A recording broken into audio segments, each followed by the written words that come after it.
Since 1933, the Georgetown Fire Company has been hosting an event drawing hundreds of hungry visitors to Station 77.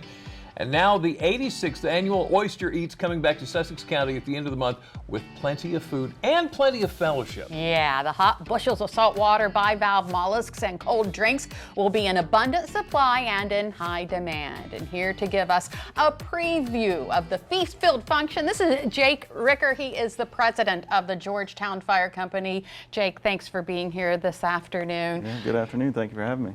86 years. 86, Wow. 87 actually. Really? They only missed 1 year, and that was during World War II. There wasn't enough men around to host the event. So that's incredible. 87 actually, but it's our 86th annual. Okay, yeah. All right. So what do you think it is about this event that makes it so popular? Well, now that's, since been doing it since the 30s, it started as a fundraiser for the fire department, and it still is our biggest fundraiser, which, in the volunteer fire service is very important. Yeah. But now it's kind of become more of a history, a tradition, and I think that's the coolest part, and we see it a lot with fathers bringing their sons for the first time. It's kind of a rite of passage kind of thing. That happened to me, and we see it every year.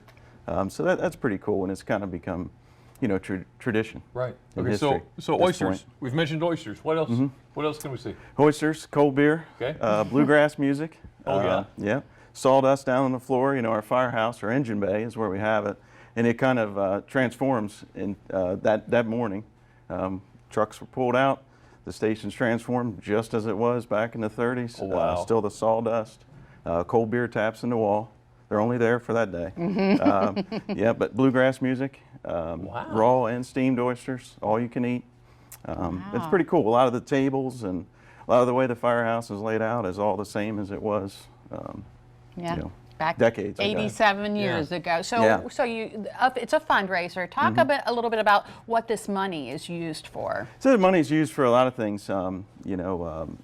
Rising fuel costs and maintenance, and we're emergency responders, so there's a lot of situations that come up that aren't anticipated. Yeah. Right. Hose and different things like that. This helps with our operating costs, and it's something we really rely on. Yeah. And operating costs can be high. What is this about being recognized by the United States Congress for historical and cultural significance? Yeah, so Congressman Mike Castle was a big fan of the Oyster Eat and attended many times back in the day, so he actually put it up in the Library of Congress as a historical event. Wow. That's incredible. Pretty cool. Yeah, something we're pretty proud of. I think you sold everybody on the event. How do you get tickets? So tickets can be purchased online at our website, georgetown77.com.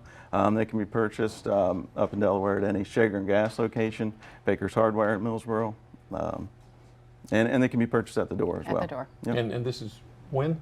Next Friday. Next Friday. 24th. Next Friday. 8 p.m. 8 p.m. 8 p.m. The bluegrass music fires up and the steamers are on. We're ready to go. Bring your family, bring your neighbors, bring everybody. It is a men's only event. Okay. 21 or older. Right. That is a tradition of being. So sorry, it's been a men's only event. But that's okay. But it's answered by something else later in the year. Yes. If I remember correctly. Yeah. Okay. Yeah. All right. So you say that you've been going to this. You went with your father. Yep. Any standout memories?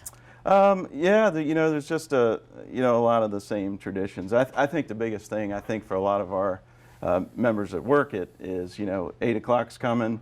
Everybody's lined up outside. There's a lot of excitement. The bluegrass music fires up. You can smell the sawdust, and in they come. A lot of the people that are first in line are pretty excited about it. I mean, they take off running to the tables. That's it's pretty cool. Wow. It's just a good fellowship, and it's good to be part of the tradition. So still going strong after 87 years. President of Georgetown Fire Company, Jake Ricker, thank you so much. Thanks for having me.